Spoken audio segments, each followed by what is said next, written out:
Did you remember to shake it? You can swirl it. Hello, dig for bones.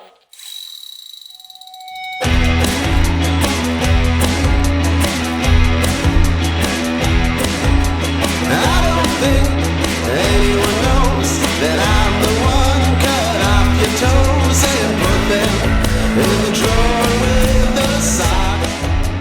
Hello, and welcome to the Least Haunted Podcast, a place where science, skepticism, humor, and anthropology meet to discuss all things spooky, supernatural, haunting, and sometimes just the plain ridiculous. I'm your host, Cody Franks, and joining me, as almost always, is rotating raucously and rollicking in riotous ribaldry, rampant and rambunctious, rageless and randomly randy, readily reprehensive, revolving a racetrack and a rankling red racer, rapacious for ridiculous resplendence, recurring relaxation and restful repose, radiating radioactive and reproductive revelry, round and round the rugged rocks the rascal ran. Garth. Hi, everybody. This is me. This is our Roswell episode. That run-on rendition of a Garth's moniker was about 99% Moniken with 3 N's, and an assist from Lord Havelock on our Discord server. If you aren't on our Discord server, you're missing out on maybe about half or some other mathematical percentage of the fun of the Least Haunted Podcast. All percentages are mathematical, including that one. Yes.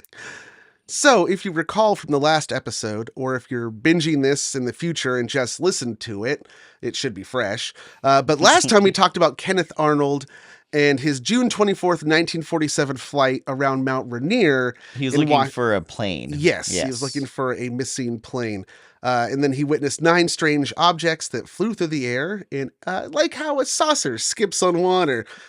And his poor choice of words in describing how they flew would lead to mislabeling of these objects as flying saucers. And within days, the country was gripped in a flying saucer panic.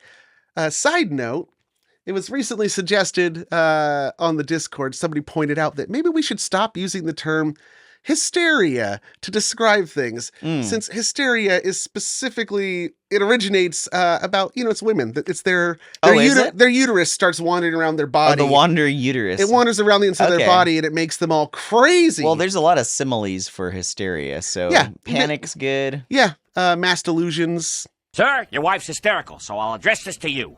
Okay. Yeah, public panics. Anyway, there's one of those about flying saucers that's happening. Yes. Public panic / public enthusiasm. Yes. It's fun, too, for a lot of people. Also, memes are not just an internet thing.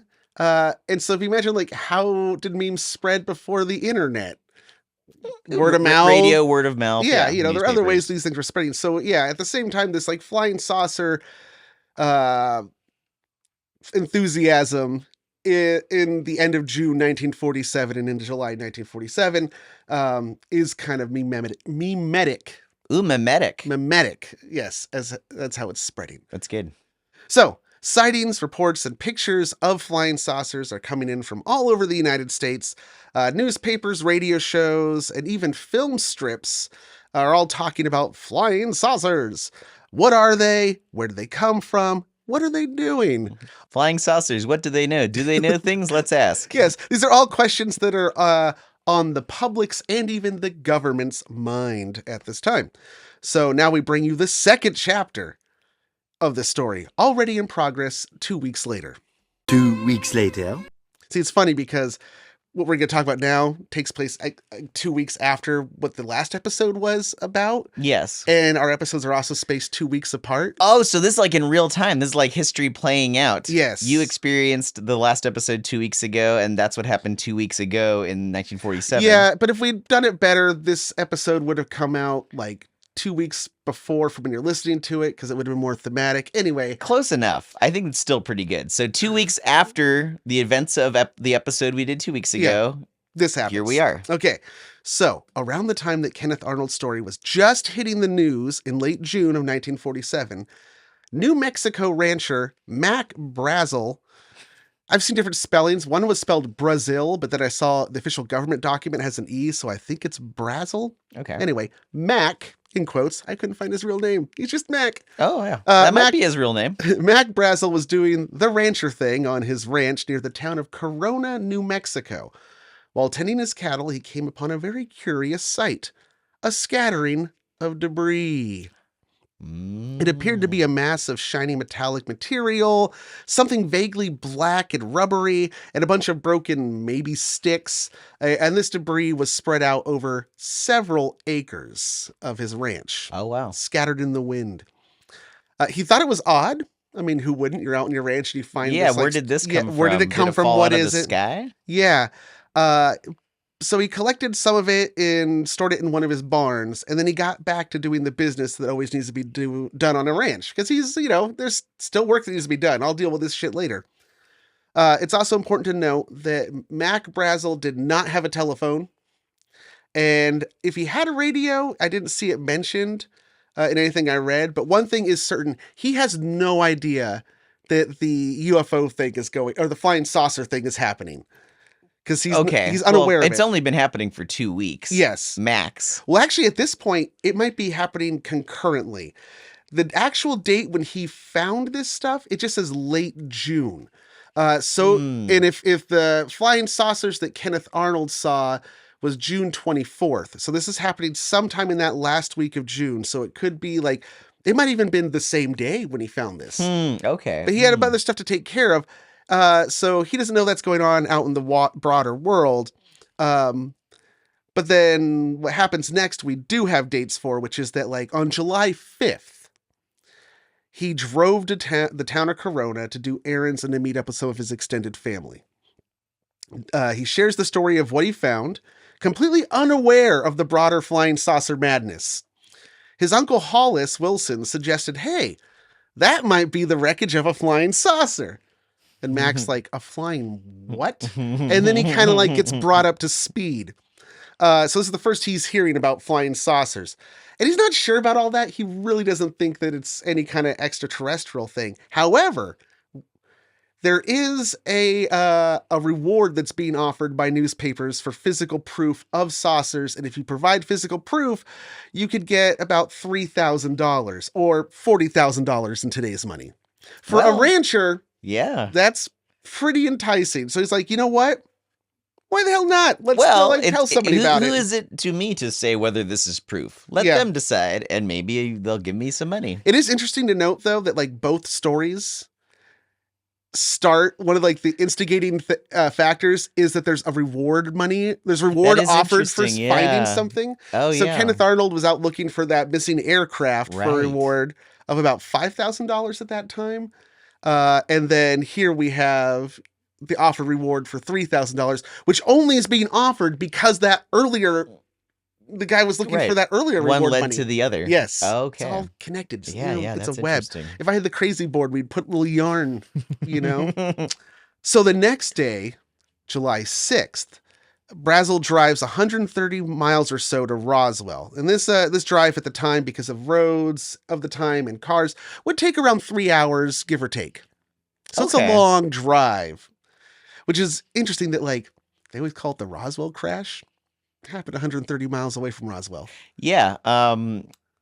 When I went through that whole area, which you'll see in the Garth's corner, it was getting dark at that point, but I would have clocked it at maybe an hour and a half. Yeah. So going half the speed, twice the amount of time. Yeah. Oh, did you go from Corona? No, but I went from the north toward Roswell. Oh, and that is the direction. So Corona is there. I looked on the map and saw about when I was equidistant from Corona. Yeah, and Corona, I think the last census only has a population of like 129. It's like it's now classified as a village in the desert. So he drives to Roswell, where he informs Sheriff George Wilcox, hey, I found this thing on my ranch.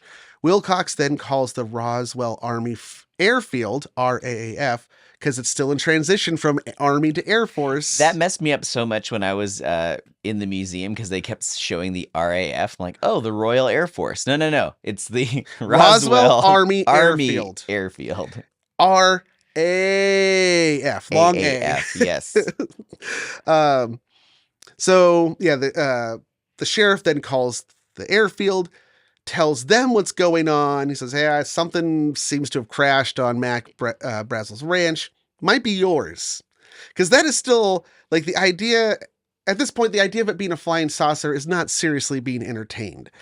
Because New Mexico had numerous army bases and there was known military research as well as unknown military research going on in the You're area. telling me there was a lot of scrap metal falling out of the sky Yes. in a place like this? Yeah. And so, like, the local law enforcement was well aware that, like, yeah, you guys are throwing things up into the air and they're coming down all the fucking time.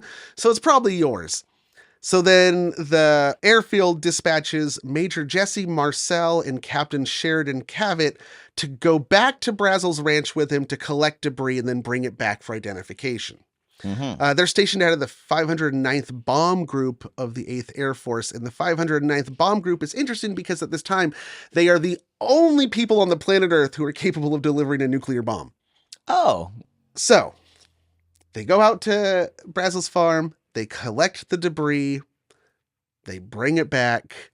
Pictures are taken. You've seen the famous picture. Oh, yeah. Showed on screen now. Yep. Okay. The guy's in his kitchen holding the thing up. Yeah. Yep.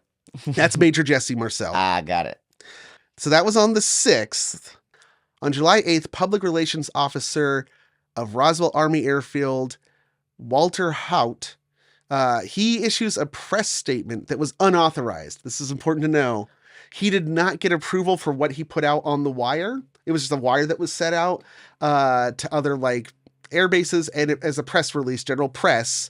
But yeah, he did get reprimanded and was transferred because of this, because he broke protocol. You're supposed to have this stuff set up. He just took it on himself.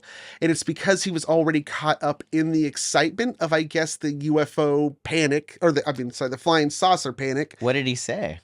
Here it is. Should I do a voice? Yes, please.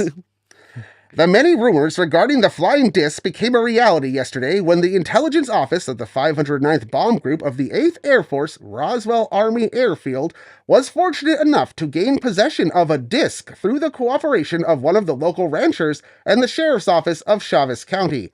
The flying object landed on a ranch near Roswell sometime last week. Not having phone facilities, the rancher stored the disc until such time as he was able to contact the sheriff's office, who in turn notified Major Jesse A. Marcel of the 509th Bomb Group Intelligence Office. Associated Press, July 8th, 1947. So that's where you get the headlines of flying saucer captured. And so, like I said, he was severely reprimanded and transferred, which must have been hard because I guess he was like close family, personal friends with the general in charge of the base. And that's how he originally got the job. So he made him look bad. Ouch. Yeah. So the press release caused a bit of a stir, but not as long of one as you'd think, because that was July 8th, right? The following day on July 9th, there's an actual press conference where General Roger Ramey, his chief of staff, Colonel Thomas Dubois, and Jesse Marcel, who's there, they informed the press that what had been recovered at Mac Brazel's ranch was the wreckage of an ordinary weather balloon and Case not closed. A flying saucer. Okay, well, that was a good episode, man. I enjoyed that. At the time, this story was accepted. The public moved on from Roswell, and after a series of highly publicized, exposed flying saucer hoaxes, and we'll talk about some of those as we go through. But there was a whole bunch of them all like at once or within the next year. People pretty much... It discredited the whole idea. Yes. If people keep finding, oh, there's a flying saucer, no, it's a hoax. Oh, there's a flying saucer, no, it's a hoax. And the initial flying saucer panic of 1947 would pretty much be concluded and done with by July 11th. So really, it was only like 2 weeks. Wow. And the world moved on from Roswell, New Mexico. Flying saucers continued to dominate science fiction and pop culture. And then this incident was pretty much just forgotten. Wow. Until the late 1970s. Oh, Yes. I wasn't expecting that. So for like almost 30 years, nobody fucking talked about Roswell. No one gave a shit. Really? It was just a weather balloon that came down. Why should we care, right? Wow. Well, due to certain things like the Kennedy assassination, and then Watergate, the idea of the government being able to perpetrate cover-ups and conspiracies became like a hot ticket thing. People were talking about it more, especially after Watergate. Oh yeah, The idea is I think that the government has never recovered Yes. from the scandal and loss of public trust after Watergate. It's still Yeah. Yeah. And so that was like, once that happened, then that's when conspiracy theories go mainstream and people are looking for the next one. Concurrently, UFOs had been still kind of popular. The 1960s, that's when you first start your alien abduction stories start. And we also talk about John Keel, and he's starting to introduce the idea of the like Men in Black cover-ups and Mothman conspiracy. All this is going on. So there's this UFOologist, yes. Stanton Friedman. And he, while doing research, uncovers the old newspaper clippings about Roswell. And it catches his interest. And he's like, well, this is obviously a cover-up. I need to do some investigation. So he tracks down and interviews Jesse Marcel, who's now a retired older guy. It's been, he's like in his probably, I think, 60s or 70s. So he tracks him down and is like, well, you tell me the story. And at supposedly in this interview, Marcel claims that he believed the wreckage was of extraterrestrial origin and that there had been some kind of cover-up. Okay. In 1979, the National Enquirer, then they pick up the story. They come and interview Marcel, and he's like, yeah, it was totally aliens, but I can't really say anything else. But I can say that, yeah. The following year, 1980, Leonard Nimoy's In Search Of does an episode about the Roswell incident. The next day, reporters heard that the Air Force had found fragments of the mystery object crashed on a remote ranch northwest of Roswell. Excitement ran high until officials announced it was only a weather balloon. Major Jesse Marcel, in charge of the operation, now tells a far different story. They took pictures, of course. They had a whole flock of microphones there. They wanted me they wanted some comments from me, but I wasn't at liberty to do that. So all I could do is keep my mouth shut. And General Ramey is the one who discussed or told the newspapers, the newsmen, what it was and to forget about it. It was nothing more than a weather observation balloon. Of course, which we both knew differently. It really becomes called the Roswell Incident, also 1980, when there's a book called The Roswell Incident by Charles Berlitz and William Moore. And it's this book that actually introduces a lot of the staples and myths of the Roswell UFO crash. A lot of them come from this book. Note that the actual original account that we just went over, there's no mention of bodies or a pilot. Yeah, that's right. There's a whole They don't bunch recover of other any. stuff They don't I saw in the museum that wasn't. Didn't in recover any engine components or Right. mechanical stuff. These are all aspects that come from later iterations of the story and later events that get conflated into one in this book and its retelling. It's not a huge financial success, but it reinvigorates interest in the Roswell incident and conspiracy theories. So let's stop for a moment and go over some of the facts that we've already covered. Okay. Whatever crashed in late June of 1947. It did not crash in Roswell, but 130 miles to the northwest near Corona. There's no mention of bodies, pilots, or engine components. The entire ordeal, from the reporting of the wreckage to the press release claiming flying saucer to the press conference with the weather balloon story, that's 4 days. The entire thing happens in 4 days. Plus an indiscriminate amount of time or unknown amount of time that it sat in a barn on Mac Brazel's ranch. Oh yeah, what happened to all these scraps? They went back and collected it. But I mean, did it get stored in where the Ark of the Covenant was stored or something? Maybe it was taken to Hangar 18. That's what I assume. Which becomes Area 51.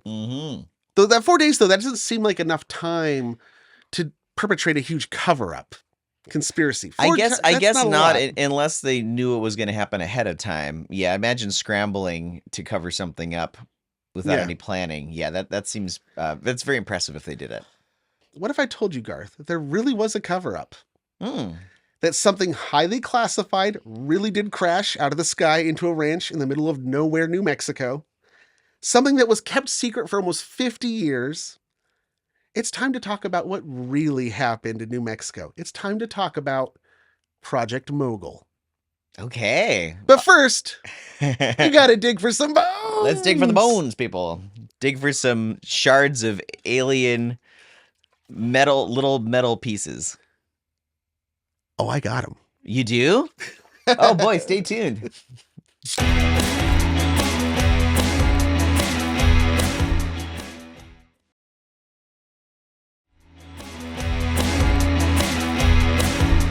We're back. You didn't see any bones. There weren't any bones, were there? No bones. The official statement is that those were not bones. They were merely pieces of Weather sticks. Sticks. So the summer of 1947 is sometimes called the first summer of the Cold War. Like this is when The Summer of Love, 1947. Yes, yeah. This is when it kind of the Cold War, as we know it, starts to kind of get going. And as we mentioned in the previous episode, the interest of the military and the new Air Force in the saucer phenomena was not out of fear of extraterrestrials. It was out of fear of what the Soviets were up to and what they were capable of. Because the Iron Curtain was going up. And so we had no idea of knowing what the hell they were up to. What's he building in there? Yeah. And at the end of World War II, the US and Russia both scrambled to obtain as much Nazi research and as many Nazi scientists as they can get their grubby little hands on. They were scooping up them Nazi scientists. In the US, this was called Project Paperclip. It's how a Nazi scientist who developed devastating V-2 rockets that rained down to indiscriminately kill civilians in London ended up as the head of the US space program. Don't say that he's hypocritical. Say rather that he's apolitical. Once the rockets are up, who cares where they come down? That's not my department, says Werner von Braun. One thing that was on every non-Russian's mind was, do they have the bomb? And if they don't, how close are they to getting the bomb? This is where Project Mogul enters into the picture. So Project Mogul was a highly classified operation that was hidden within the cover of an unclassified research project. Okay. The government was working with NYU and Columbia University to develop high-altitude sensor equipment. This was under the guise of meteorological research. NYU was in charge of figuring out a balloon situation that could keep delicate and state-of-the-art scientific monitoring equipment at a specific altitude for a long period of time. So basically what happened was when they were developing sonar and radar during World War II, they discovered that there was a certain depth in the ocean where the speed of sound was just right because of the density of what the subject of the matter was moving through, that it actually allowed the sounds to carry even further and to resonate and last longer. Oh, okay. Before fading out. And so you could hear things that were happening across the ocean. Oh. The scientists who discovered that then thought, well, as below, so above, right? There must be a altitude where the resonancy can amplify. And so they the were sound trying waves? to, they were trying to explore this possibility that there was an area there's a certain altitude where, because of the density of the atmosphere, sound would carry further and reverberate and like bounce around without This fading. theory led to the balloon situation. The idea was, if we could send up monitoring equipment to this altitude and keep it there long enough, we can hear the echoes of nuclear tests that are happening in Russia. Could they triangulate where the tests were in this? I guess if you had a couple balloons, you could use like the Doppler. Yeah, well, as it turns out, they send up thousands of these balloons. So that's probably what they were thinking. Is depending on if balloons catch up at different times, you could triangulate where it comes from. That's fascinating. So at the NYU team, they are supposed to figure out the balloon situation and also work on a few other components that are going to be attached to this. The Columbia University crew, they're supposed to make the monitoring equipment. Okay. Like the fine electronics that are going to go up. And these tests were all to be carried out at the Alamogordo Army Airfield in New Mexico, southwest of Roswell, and pretty much like more or less directly south of Mac Brazel's ranch. Interesting. Yeah. When they start getting into the conspiracies in the late 70s, these researchers start tracking down anybody who's still alive who might have been a primary source. And they start interviewing them and getting their recollections of what happened 30 years previously. So some of the people that get interviewed, though, include Mac Brazel's daughter, who was 14 at the time this happened, and Jesse Marcel's son, Jesse Marcel Jr., who was 10 when this happened. Wow, okay. And so some of the details that get repeated in the conspiracy theories are recollections from children who were, not getting told the whole story anyway because they're kids by their parents. And they've also had time to be influenced by other things. And the more you remember a thing from your childhood, how accurate is it? Yeah. I didn't really describe the wreckage in much detail when I first talked about it. Now I'm gonna give you two descriptions of the wreckage from people who saw it at the time. One is Jesse Marcel Jr., who was 10 at the time. And this is in an affidavit that he wrote in 1991. So even later. So this is like almost 50 years later. Right? 30. Yeah, 40. 40 something. Yeah. Okay. Quote. There were three categories of debris: a thick foil-like metallic gray substance, a brittle brownish black plastic-like material like bakelite, and there were fragments of what appeared to be I-beams. On the inner surface of the I-beam, there appeared to be a type of writing. This writing was a purple-violet hue, and it had an embossed appearance. The figures were composed of curved geometric shapes. It had no resemblance to Russian, Japanese, or any other foreign language. Eddie, really? He looked at all of them. It resembled hieroglyphics, but it had no animal-like characters. I've seen photos of this I-beam. I-beam, yeah. So Hey, anything that's shaped like an eye could be called an I-beam. Now, Bessie Brazel Schreiber, who was the daughter of Mac Brazel, she was 14 at the time of the incident. And this is an affidavit that she wrote dated September 22nd, 1993. Okay. Now, these affidavits were also being done as part of an official government investigation. That's where I'm getting this from. Quote, the debris looked like pieces of a large balloon which had burst. The pieces were small, the largest I remember measuring about the same as the diameter of a basketball. Most of it was a kind of double-sided material, foil-like on one side and rubber-like on the other. Both sides were grayish-silver in color, the foil more silvery than the rubber. Sticks, like kite sticks, were attached to some of the pieces with a whitish tape. The tape was about 2 or 3 inches wide and had flower-like designs on it. The flowers were faint, a variety of pastel colors, and reminded me of a Japanese painting in which the flowers are not all connected. It sounds like a kite. I do not recall any other types of material or markings, nor do I remember seeing gouges in the ground or any other sign that anything may have hit the ground hard. The foil rubber material could not have torn like ordinary aluminum foil can be torn. Well, Garth... And we'll look at the baffled. I don't have any clear idea. Well, here is when I reveal something really exciting. Okay. I have some of the wreckage. Do you really?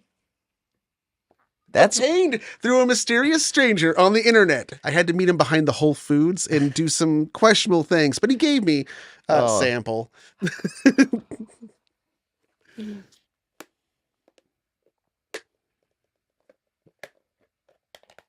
You can dump it out and look at it if you want.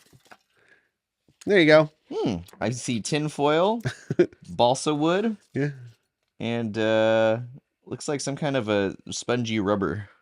That is neoprene, as it'll turn out. Neoprene, okay. And then there's some Scotch tape on the edges the edges of a few of the foils. Okay. That is what you just described, although I don't see any flowery designs.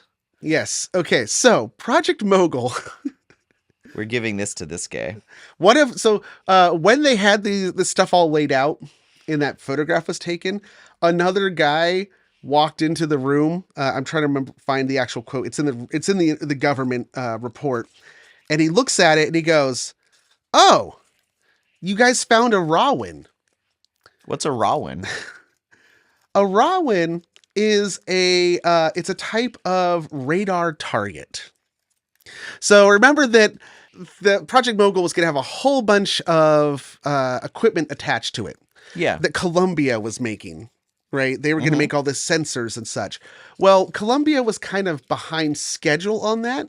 Oh, okay. And so what the NYU team did was they took a standard thing that was available on the Air Force, or a design, and it's a radar target. I'm trying to remember what Rawin stands for. I mean, it's radar. I could guess. Let's see. Radar, air. Oh, it's a radar and wind targets. Rawin. Okay. But it works on an interesting principle, which is that if you take like a reflective corner of, say, you make a corner or a box of mirror. Mm-hmm. So you have like the 3-sided thing. Okay. If you shine a light into it, no matter what angle you shine the light, it'll bounce back at the same angle that it enters from. Yeah. If you have two mirrors that are 90 degrees, you shine any angle, it'll come back parallel. That's right. So radar is just another kind of light. And so it works in the same way.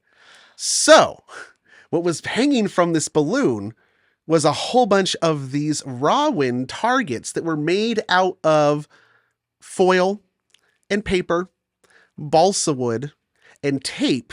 Not just Scotch tape, but there was a very peculiar paper tape about 1 inch to 2 inches wide. Yeah. With little designs on it. What were the designs about? So, because this was made by a team working out of NYU in New York, they brought all their materials with them from New York. At this time, the government was actually sourcing a lot of material from toy manufacturers at cost. No way, really? So this tape was made the idea was that it was just a decorative tape that like maybe little kids would find amusing and want to play with. Oh, that's amazing. Because the designs on it were little flower designs in pastel colors. It's like they were sourcing from Hobby Lobby or something. Pretty much, yeah. And then using it for these top secret spy weather balloons. It's the same way that special effects artists will go get commercially available parts for models and kit bash. Yeah. They were kit bashing with materials from a toy company, which is also how they got the balsa wood pieces as well. This balsa wood piece here comes from a model airplane. Yeah. This is known for being very light wood. Now, the model airplanes that are made out of balsa wood today are modeled after jet fighters. But did you know that the company that makes them started manufacturing them in 1926, at which point they were biplanes that you made out of balsa wood? So there have been model airplanes as long as there have been airplanes, yes. Just about. Wow. Now, I have a question. What was with the 3 mirror thing where... Is that so that they could pinpoint that was weather balloons? So the foil material and the balsa wood were the frames of these reflectors. And what were the reflectors for? So they could track them with radar, because Columbia University was behind schedule on delivering the tracking equipment. Oh, so they were just manually tracking it by shining into the sky, using radar, and then when it bounced back, they knew where it was. This was in this specific. We actually know which test the Roswell crash was specifically. It was flight number 4, which was what they called they had a cute little nickname for these flights because this was called a service flight. So which was unlogged.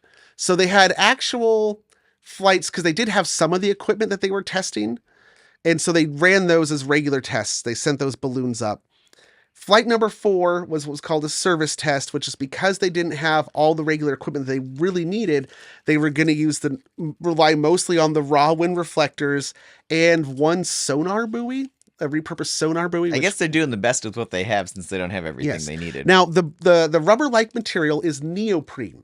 The neoprene is what was used to make weather balloons because these were being sent up with actual weather balloons. What is this is like a rubbery, spongy. So neoprene was developed, DuPont in 1930 bought the patent from a scientist who had developed a process of making synthetic rubber out of acetylene and using like hydrogen sulfide, a bunch of complex chemistry. It's DuPont. And so they market this stuff as Duprene is what it's called at the time. Duprene. But when they first created it, it smelled really bad and it was very brittle. And so they refined the process. By 1939, it had become an actually it was a viable product that they were, I think by 1939, they were making about $6 million a year off of sales. It as a rubber replacement. Yes, it's a synthetic rubber and it can be used for balloons. In fact, weather balloons. It's very light. Yes. That actually comes from a mouse pad. Most people would encounter neoprene as a mouse pad for your computer if you're still using an old mouse. Is it in shoes ever? Shoe inserts, wetsuits for diving is neoprene. A lot of laptop cases are neoprene. Can you imagine a world without neoprene? Right. Come back. So yeah, originally it was Duprene, and then it became generic, and so that started being sold under the name neoprene. I think prene meaning like rubber. Oh, okay. And then neo meaning like it's the new rubber. The new rubber. The new rubber, neoprene. The neoprene that was being developed though at the end of the 1940s, it still wasn't as great as the neoprene we have like now today, say in like a drink koozie that you would keep your drink cold with. So it broke down under sunlight. I mean, lots of sunlight. Yes, down in the desert. Mexico. Yes. And in fact, the balloons, when new, were like a gray color, but when they were exposed to ultraviolet light, they quickly faded to a brown and then black. Weird. In the photograph, in the photograph of Jesse Marcel with the wreckage, if you look by his foot, there is a pile of what looks like rags. That's the neoprene balloon. Oh, wow. In like 1949, they started making the balloons out of polyethylene, the same kind of stuff that's a Ziploc bag is made out of now, because it didn't break down as readily in the sunlight like the neoprene they were using. It held air longer, because remember the key object of this whole endeavor is to keep these balloons at a specific altitude for a long period of time. Right. And it's not like you can go up and service them. So they need to be... So this you send them up and then they're just floating. It's not like they have remote controls. So some of the other the sensors that were being developed actually were to measure altitude and then drop ballast or release air from these balloons to keep it. Did they have control over the balloons once they were out, or were they completely autonomous? So the balloons had to know what to do. Yes. Yeah. They wouldn't have they weren't even really smart. I mean, this is literally just a balloon on the wind. Right. But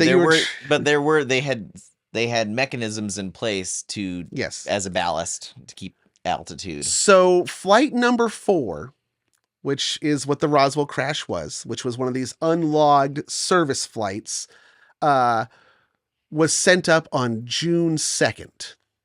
They lost radar tracking of it about 17 miles south of Mac Brazel's ranch on like the 4th. Okay, so it floated around for a couple weeks and then... just a few days. Oh, so it had been out in That's the sun. probably why they lost contact, is it probably crashed. Okay, and he just happened upon it a couple weeks later. And in those few weeks, the wind had already scattered stuff around. It got torn up. So it was unrecognizable. The neoprene had started to turn black. I mean, unrecognizable to a rancher who doesn't know what this is. One guy at the army base was right away like, "Oh yeah, that's a you guys got a Rawin radar target. That's a balloon." And then that's why the official story is it's a radar balloon, because also there were people who were working on Project Mogul in the NYU team who didn't even know what they were really doing. Because the idea that they were going to be listening for these Soviet tests was so classified. So that's why they call it a weather balloon, not a long-range microphone balloon. And even, to be fair, this one actually didn't have the long-range radio. It didn't have radio on it. Now, if it was a fully operational Mogul station, the train of things that are following it, that train of sensors and targets is almost 700 feet long. Oh, so it's like a long cord dangling from the with balloon. all these sensors. That would have been way more baffling Yes. to discover on your ranch. But it probably would have had more equipment that could have been easily identifiable. It's like, as oh, this Earth. is human-made. Yes. So when they say it's a weather balloon, that's kind of a gross understatement. Like, because an actual operational Project Mogul top secret balloon would have had a train of things hanging off of it about, on average, between 400 to 670 feet. Well, and as you said, this was top secret, so they weren't going to call it a... Yeah. This is a test for a top secret balloon. They're just going to call it a weather balloon. Yes.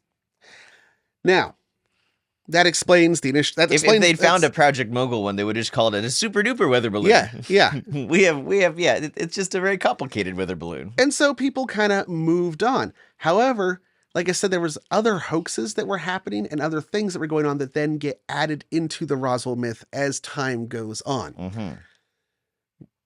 One of these is that some of the accounts later, including from Marcel, claim that they found a different metallic material out in the desert. Oh, okay. That it was metallic, but it like couldn't be fully damaged. You couldn't rip it. It wasn't foil, and you would hit it with a sledgehammer and it couldn't be damaged. Garth, I have a sample of that here as well. Oh, good. I was trying to think of what that would be. Is it your laptop? Oh, no. What is this? This is material B from Roswell, and this was collected all throughout the 1950s. This is like... and not just at the original crash site. This material was found all over New Mexico or North New Mexico. What silver balloons are made out of. It's super light. And you're right. I could take a sledgehammer to this. It probably wouldn't bother it because it's so thin already. They would say also that, like, oh, you could crumple it up, but then it would return back to its original shape. Sure. You know, more or less intact. Yes. Yeah, some wrinkles, I guess. And this is probably like a cheaper version of, it's Mylar. Spoiler, it's Mylar. Yeah. Which was patented in 1950. Which is why this material starts showing up in the 1950s, because Mylar balloons, because they're shiny and reflective, were being used at the White Sands missile grounds as missile targets. They would send up Mylar balloons and shoot them out of the sky. But your average rancher never would have come across this because it was patented in 1950. This is 1947. Yes, and it's not this is new technology. New technology that's being used, probably military developed, Yeah. So they wouldn't recognize it. So, and these pieces are being found and passed around from people like, hey, you want something really cool? Look at this stuff I found. Look how thin it is. Yeah, look at this what I found. You can't rip it. And so that's a later addition to the story, as is the story of finding bodies. The UFO, the crash. Oh, yeah, we haven't even gotten to the aliens. We haven't even gotten to the aliens yet. Where did the alien pilots come from? So there was, in the 1950s, there was another crash saucer in New Mexico. Oh, really? Yeah. This happened in the town of Aztec, New Mexico. Oh, okay. Sometimes called the other Roswell. It's the Aztec crashed saucer hoax, because it was a hoax. Welcome to a mini-sode within the Roswell episode, the Aztec crashed saucer hoax. So there's this journalist in 1949. This happens in 1949. This guy named Frank Scully. He works for Scully. And I really do think this is probably intentional by the X-Files. Oh, nice. It's an homage. He writes columns for Variety magazine, and he writes a book in 1950 called Behind the Flying Saucers. He gets caught up in the whole flying saucer craze and really believes that these are probably alien. And the story that he relates is that in March of 1948, there was an alien craft that crashed near Aztec, New Mexico with Mexico. It's because the Aztec. It crashed near Aztec, New Mexico. And this craft was carrying 16 humanoid humanoid bodies that were recovered by the military. The craft was 99 feet in diameter, a big saucer. Whoa.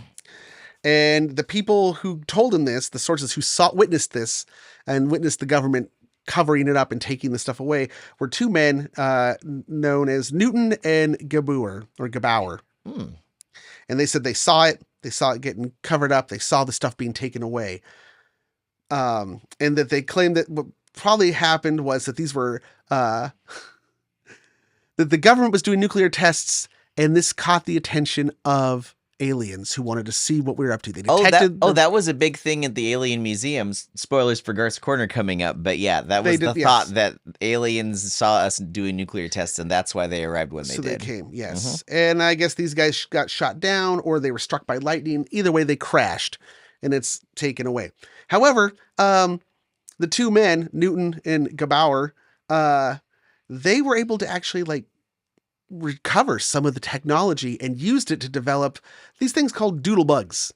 What's a doodlebug? A doodlebug is it's a trade term for basically a dowsing rod. They were trying to sell doodlebugs that would find oil deposits and petroleum based on alien technology. So if a normal dowsing rod finds water underground, I wonder what kind of dowsing rod finds oil underground. Yes. The FBI investigates these guys, and it all comes out as a big hoax that is perpetrated by these two men so that they could try to hawk this fake equipment to people and make money off the idea of this is alien technology. There was also a UFO hoax that happened in Idaho, Twin Falls, Idaho.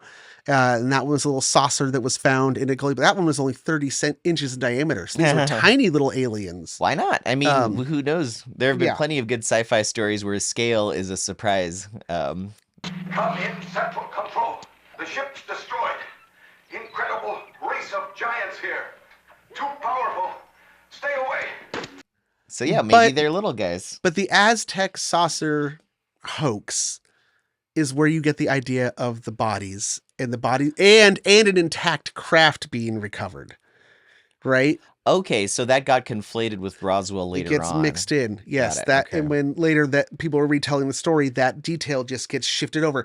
Had you ever heard of the Aztec crash? No, never. No, because it was exposed as a hoax. But there were details within the Aztec crash that are compelling, and so we're going to use those and just fold them into Roswell. Parts of the meme lived on and morphed into Roswell. Okay.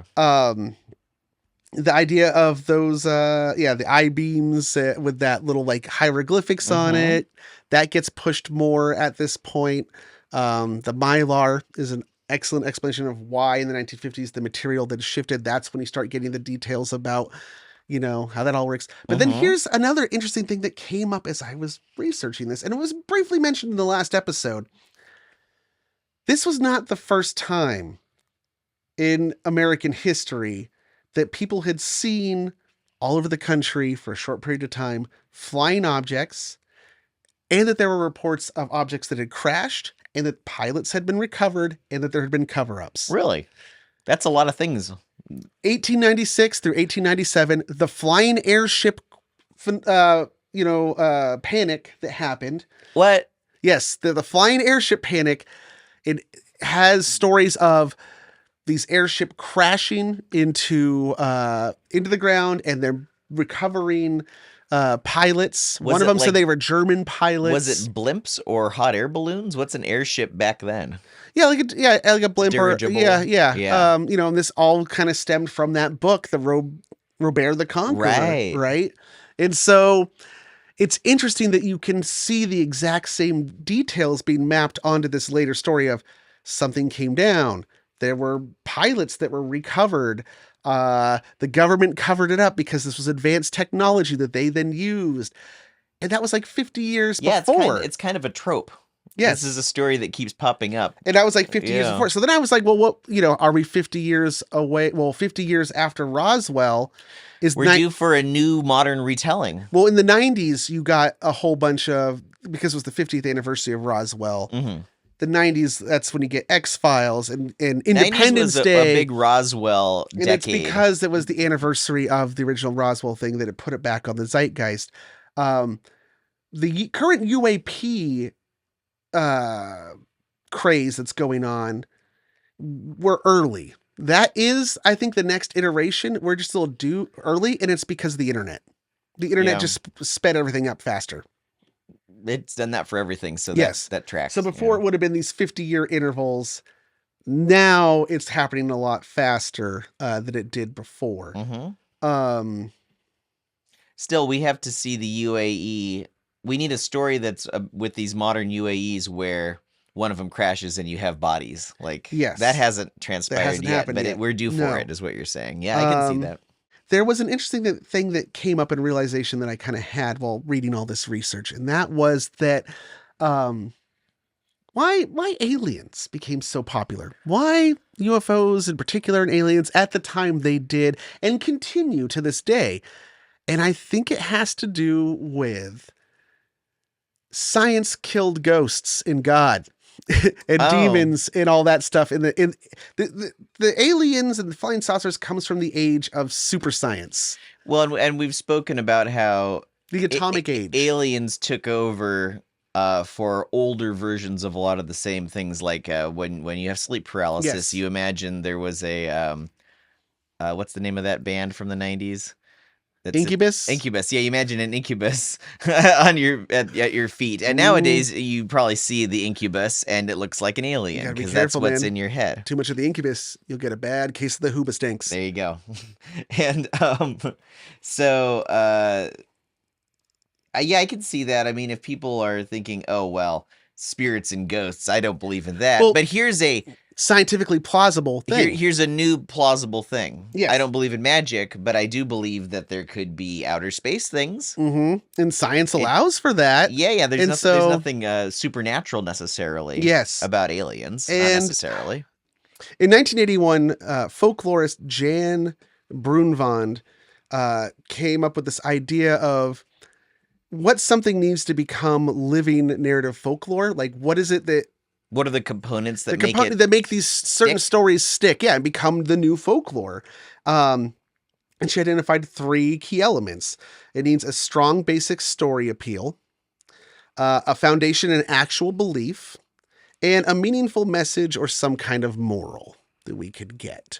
Okay. And so with Roswell, it's compelling. It's a compelling, a strong basic story. Right? It's like the narrative of like this alien craft. Yeah, it's a good story. It's a good story. Yeah. Okay. The actual belief. Well, at the time, people actually believed and still do that there's aliens out there. So that, people really do believe it. And then as for a moral, though, I was trying to find what the moral would be to this story. It's not immediately obvious. I mean... Other than not to trust the government... I think the biggest takeaway from the Roswell story as it's presented is if there are aliens, the government's gonna try to cover it up because they wouldn't want us to all know. And it's something about not trusting the government to lose control because the aliens could mix up who's in charge on Earth. I don't know. Because the government, as you said, the story didn't really develop until after Watergate in the 80s. Yes. Before then, it was just a weird thing that everyone moved on and that from. might be, like you're saying, the moral thing is like more of like, it's a cautionary tale that the government... Don't trust the government. Yeah, don't trust the government. They're not your friends. Yeah, I think that's probably the takeaway most people have. Yeah. And it, and I would say that also qualifies as reiterating a belief. Yeah. Maybe a belief in aliens, maybe a belief in, hey, if there are aliens, I don't trust the government. Really, the belief is don't trust the government. Yeah. That the government is untrustworthy is my belief. I mean, I find that kind of compelling, actually. Not the alien part, but... No. Yeah. So, by the early 90s, as we were approaching the 50th anniversary, you'd already had about, 10 years or so of... Roswell as an alien conspiracy theory being like mainstream. Because remember, it was like nobody talked about it for 30 years. And then in 1978, all of a sudden it's there. And then by 1980, you have a book and then it goes on from there. So by the early 90s, members of the Congress start to ask questions. And so there's a Freedom of Information request that is put in by Republican Congressman Schiff from New Mexico. I saw the last name Schiff. I'm like, Adam Schiff? No. Oh, this is a different Schiff Schiff. Senior or No. unrelated? Well, Adam Schiff's a Democrat. This guy's a Republican. You can have I guess. you can have a Republican. RFK Jr. Yeah. Just because like father, not like son when it comes to politicians. Yeah. Anyway, he puts in this request. He's like, well, tell me everything there is to know about what happened at Roswell. Was there a cover up? Mm-hmm. And so that's when they start, they start doing the full investigation. There's an Air Force government investigation. I read that report, which was what most of my research came from. And that was the conclusion they came to was, this was, as stated at the time, a weather balloon. You can't trust the official report. Cody. Well, in the report, they said that they actually sent letters to most of the people who were still alive and involved, releasing them from any security. They said, tell whatever. Like, you are not going to be punished for anything. Because that's another interesting thing about this conspiracy. In all the years that it has been going on, none of these people who talked faced any consequences. Well, and that's a big thing that I've always wondered about when it comes to conspiracies like this is, and we've run into it with other in other episodes of this show, where you have people coming out and saying, I'm not supposed to tell you this, but there's this great big conspiracy. And then you ask a follow-up question. Well, I can't say. I don't want to get in trouble. It's like, you already let the cat out of the bag. What you won't get it. You'll only get in trouble with specifics, but you can say the general thing. And it is this weird, like, it puts them in this weird position where they're like, well, if the government doesn't do anything, that's proof they're covering up, because they don't want to. If something happened to me, then you would know I was telling the truth. Yeah. So it's damned if you do, damned if you don't. Yeah. Either way, you can't prove. He's vindicated. Yeah, exactly. Yeah, they are vindicated. It's a bunch of bullshit. So it's also not until the early 90s that, and as part of this is that Project Mogul becomes declassified as well. Oh, okay. So up until then, the government was saying, "Oh, it was a weather balloon." Yes, and they're like, "Well, actually, we weren't technically. It was just a lie of omission. It was a weather balloon. We just didn't tell you what it was really doing." Well, it was a balloon that did things tangentially related to the weather by virtue of the fact that it was in the air, but I think it's a stretch to call it a weather balloon. Well, the actual neoprene balloon was a real weather balloon they'd repurposed to send it up. So the balloons that were pulling these moguls arrays up were weather balloons. Okay. And the little tracking, the NEWAR device that was, or why do I call them NEWAR? NEWAR. The Rawin. The Rawin devices that were on there would have been on actual weather balloons as well. Okay, so they could track technically it was a weather balloon. And because Flight 4, which this was, didn't have all that other equipment on it, it was just a weather balloon that was part of this bigger top secret project. You are technically correct. The best kind of correct. Yes. Right. Yeah. Which is why if you'd put that guy on a lie detector, I wouldn't trust anyway, because we've already gone over before that. Yeah, lie detectors. It's pseudoscience. It's junk. It's bunk. It's untrustworthy. Don't believe them. But they still would pass because they're not lying, really. That's right. Project Mogul didn't last very long. Because whatever happened?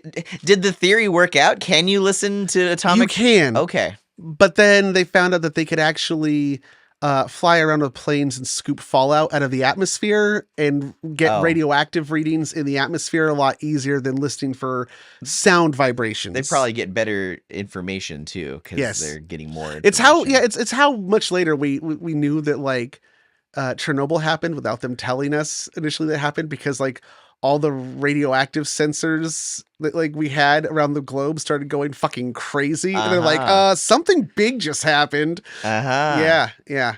So that's what happened to Project Mogul, but still these things have a shelf life where you don't declassify them. Right. Even if it's old technology that's not used. Yes. They're not going to declassify anything that they don't have to. And that's the statute of limitations for secrecy. Yeah. And apparently today, Roswell is again, there's a decline. People are not really talking about or as interested in Roswell as such a big keystone piece of the UFO, story. Well, the hot new one is the UAEs, and so UAPs. UAPs. Oh, I don't know what it's called. I've not followed any of this acronyms, man. I can't do them. Yeah, the new ones, the new UFOs. Yes, that's all the hot stuff. Until what happens in Roswell, we're not going to see much more. Well, that actually takes us to Garth's Corner, which is going to be a live Garth's Corner. I'll be right back. I'm heading to Roswell, and I'll let you know what I find. Oh.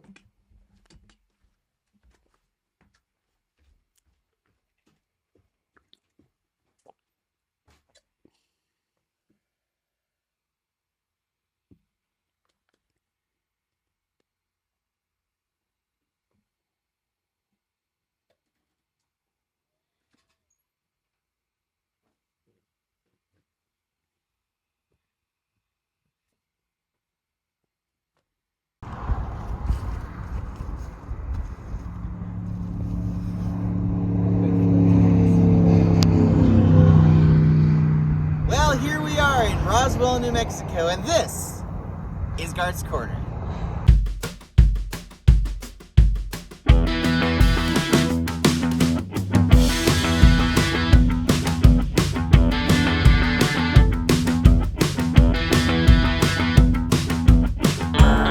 Every branch of the military has experimented with flying wedges, flying wings, hovercraft, with an amazingly consistent lack of results.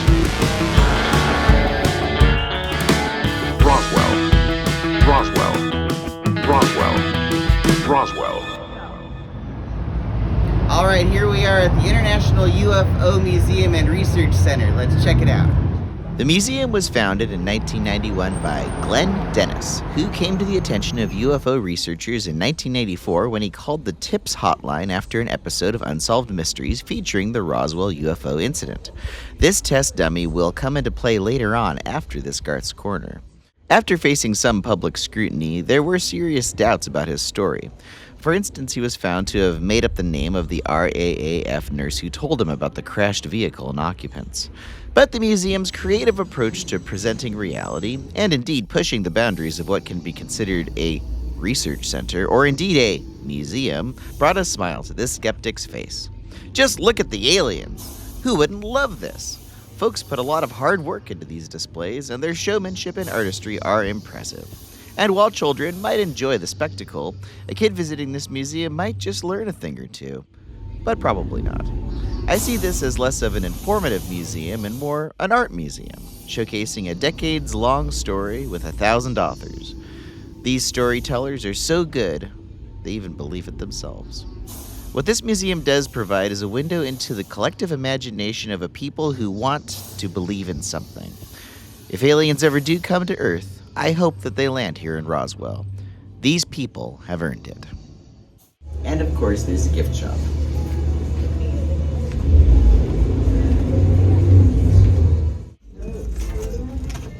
Science was wrong. So that's Roswell, New Mexico. Interestingly enough, the aliens did not crash here. They crashed here by the side of the road in the middle of nowhere.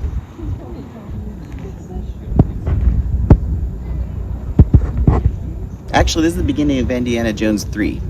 It happened here. Yeah, this looks right. Actually, it was about 15 miles behind me, but I'm not going to get under a cattle fence for this. I did a little research ahead of time to see exactly what it would take to visit the crash site today, and I'd like to thank Joe Vanderling for his vlog that made it clear that it would be quite a hike. It's a small channel, so I'd encourage you to check out his video where he actually hikes to the crash site if you want to see what it looks like today. Anyway, in conclusion, this has been Garth's Corner, and there were no aliens.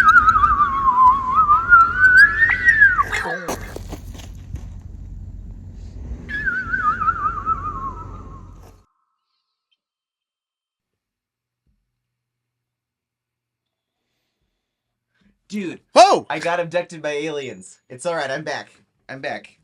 I'll tell you all about it. Okay.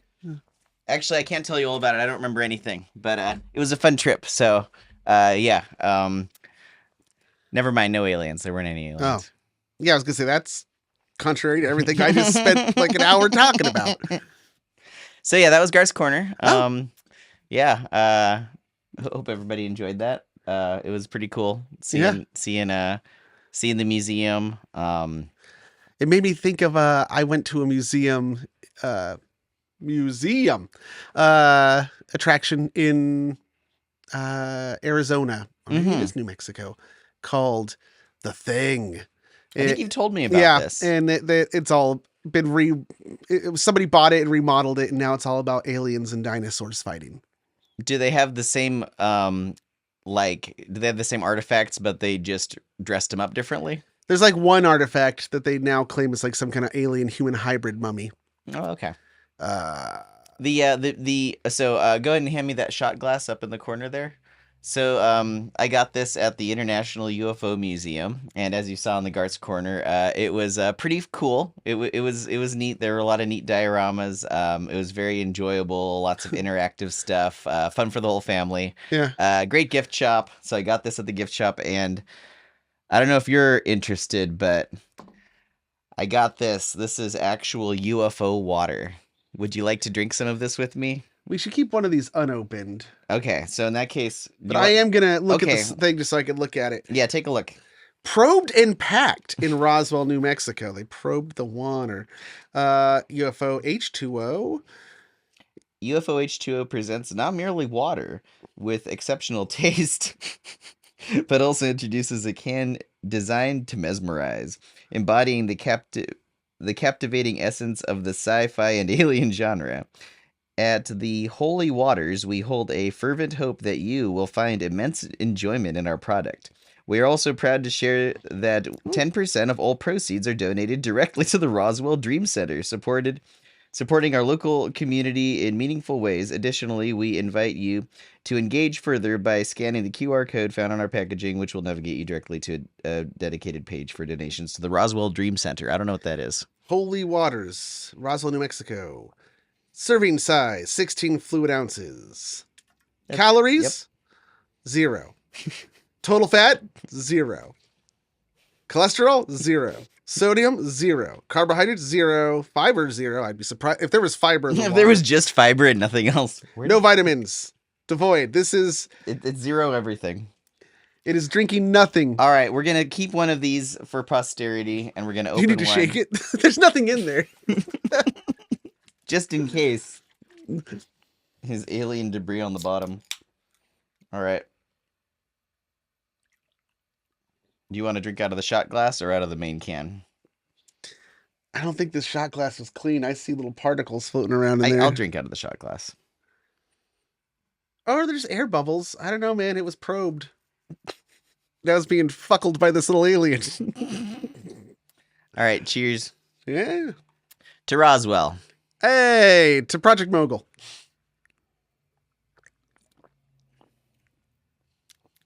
It's water. Yep. I was worried that it was going to have some kind of a putrid stank from just being in a can for I don't know when this was canned. How old is that can? I don't see an expiration date on it. It's water. It's water. Drink it. You'll like it. Well, that has been an episode, I think. Unless there's anything else you wanted to cover. Yes, there was actually something that I forgot and how it comes back in. Part of those bodies, the reason why people think there are bodies associated with it also might have come from, like I said, they were doing all kinds of crazy shit in New Mexico. They were thrown into the air and watching it come down. One of them was during the 1950s, a series of tests where they were using... like cadavers? Dummies in flight suits that they were dropping from like the stratosphere just to see what would happen when they'd impact the ground. Yeah. And some of them, because they were setting them up with balloons, skyhook balloons this time. Project Skyhook is another wild one. Yes. Where the idea was that you could just fly by with a jet and grab somebody off the ground with like a balloon and a hook and then just yank them into the air without snapping their spine. Didn't they do that in Batman? I think in Batman in The Dark Knight. Yes. Project Skyhook, he kidnaps that one guy in Japan. Yes. But that was a real thing. And so as part of testing all that, they were setting up balloons that would then drop dummies, crash test dummies, And then they try to hook them? No, just to see what would happen if somebody fell off one of these things, or they were just probably what happens to everything. But they were just using these, like, again, they're like the weather balloons. These, well, by this point they were polyethylene balloons, not neoprene. But they're sending these people up over New Mexico. Dummies up over New Mexico Thank and goodness. dropping them. And according to some of the people who were involved in these tests, a few of these dummies would kind of like drift because you send a balloon, right? And then it gets Sure. dropped when it hits an altitude, but you don't really control where it's going. So some of them actually like hit hillsides or got stranded on cliffs, and they'd have to send like search and rescue teams to get them. Yeah, I was wondering because they want to collect the dummies. They don't want to leave the dummies. And so they said that he's like, so sometimes we would have to like bring these dummies out on a stretcher and load them into ambulances. And out in wilderness areas, undoubtedly hunters or people saw this happening, and so that all they thought was like they're collecting weird bodies that are out here. Were they doing that to cover up for the fact that they were dropping dummies? They didn't want to just go grab a dummy and throw it in a box. They had to do a stretcher and the emergency vehicle for show. Well, no, it's that they're having to recover these from the side of a cliff where they got stuck. Yeah, and but so they don't need how an do you, ambulance. I mean, I don't know. Yeah, that's weird. Yeah. Anyway, they're getting them this way. And then people might see that. And I guess apparently these dummies, if you were to see their faces, they were like made out of it was like a pale rubber, and they had big gaping mouths and eyes. Yeah, and it's like the crash test dummies from that cartoon when we were kids, or like the dummies that you learn CPR on. But I think it's really funny, the idea that for a while, the Air Force was just dropping human dummies from the stratosphere to watch them hit the ground. Let's see what can we learn? Yeah, just throw everything at the ground, see what sticks. Mm-hmm. That's science. So I think the big takeaway from UFO month, like what did we learn this month about with Kenneth Arnold and the UFO sightings, or this flying saucer sightings that he had, to Roswell? Like, what is the big takeaway that we've learned here? We learned not to do it again. Whatever the hell it was. No, I don't know. I would say the most obvious answer, Occam's razor, does hold. Yeah. But that doesn't mean that there isn't some kind of cover up. Yes. It might not be aliens, but it might also not be just a weather balloon. Yeah. There is often a third option. And if Kenneth Arnold had never seen what he saw, there would have been no expectation that there would be flying saucers. So nobody would have thought anything weird about what was recovered on Brazel's ranch. Yeah, he still would have seen it. He would have showed turned it people. In. They would have said it's a weather balloon, and there never would have been a press release that momentarily said flying saucer caught, because that wasn't even a thing. It wouldn't be a thing. Yeah, no one in the military would have felt that they had to do a press release. Yes, and so it is this like, and then Watergate wouldn't have happened. Yeah, the cause and effect and ripples that happen through seemingly mundane things is always very interesting. Like, where you can draw, and that's the thing about conspiracies, though, is that you can draw conclusions and correlations and relationships between just about anything if you really wanted to stretch. But in this case, there really was this series of events, because of that.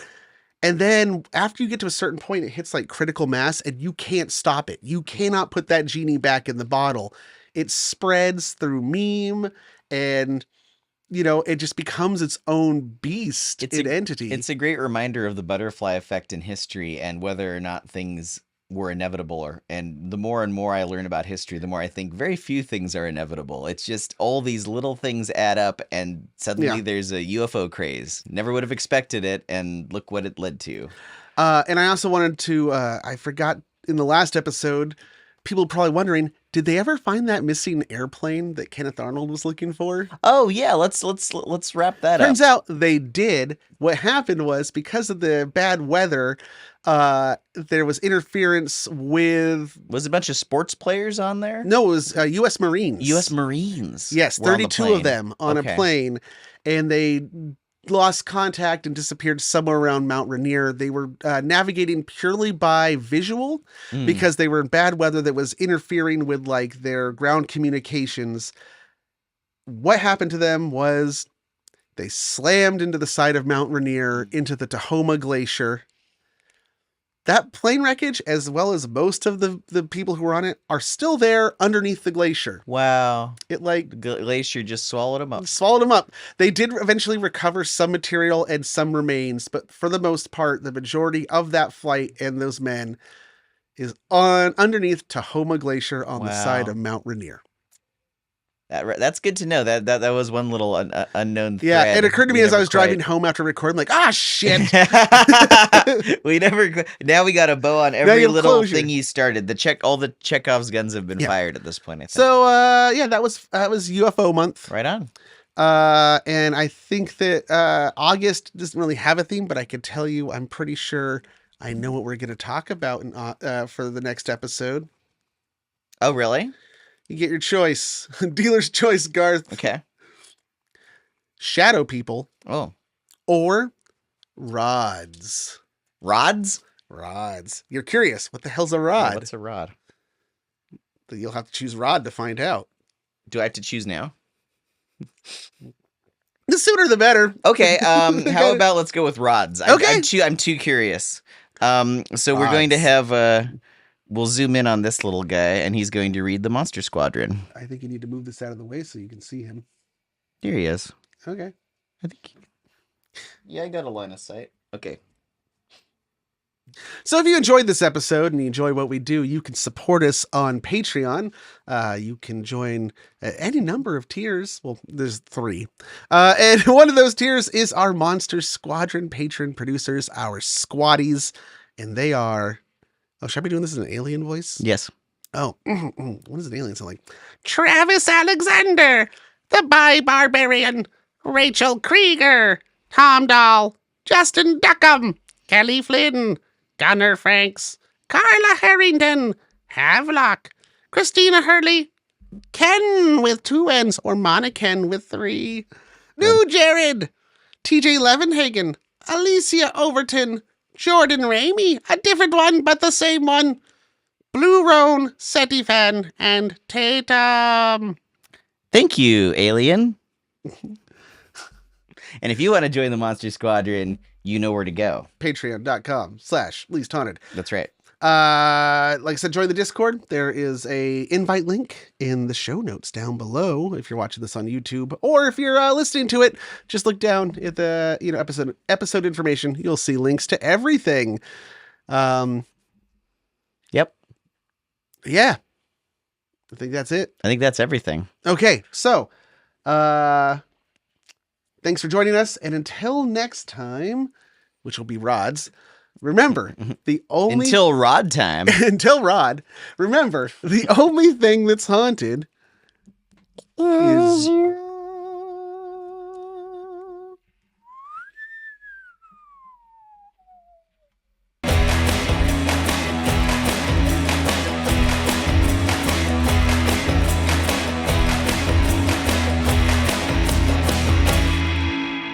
Say goodbye.